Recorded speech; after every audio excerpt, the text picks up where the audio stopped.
नमस्कार दोस्तों, आपका स्वागत है हमारे चैनल पर।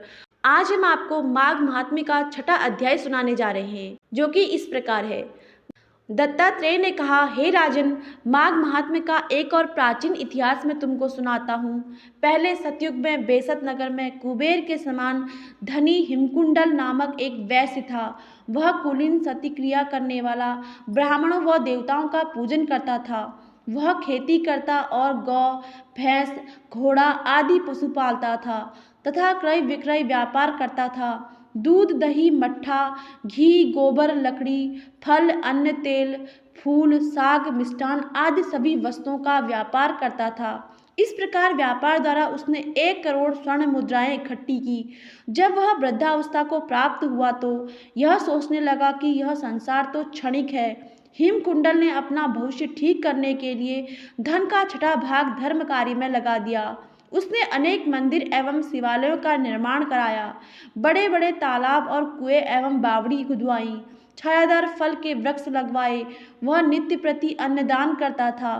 पुराणों में जिन दानों का महत्व बताया है वह उसने सभी किए और इस प्रकार वह अपने शेष जीवन को धर्म कार्यों में व्यतीत करने लगा। उस धर्मात्मा वैश्य के उसी समय में 2 पुत्र पैदा हुए, जिनका नाम उसने कुंडल और विकुंडल रखा। जब वे पुत्र युवा हुए तो उसने अपने घर का भार व व्यापार पुत्रों को सौंप दिया और स्वयं भगवान की तपस्या के लिए वन में चला गया। भगवान की आराधना एवं तप करता हुआ वह वैश्य अंत में वैकुंठ गया। हे राजन, उसके दोनों पुत्र कुंडल और विकुंडल जब बड़े हुए तो पिता के अपार धन को देखकर अभिमानी हो गए।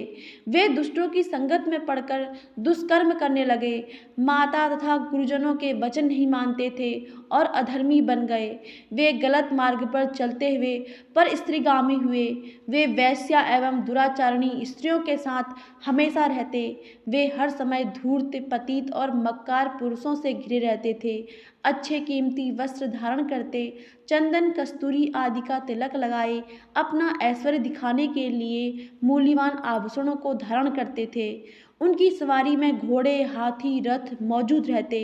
हमेशा मदपान करते और मदमस्त हुए समस्त दिशाओं में घुमा करते थे।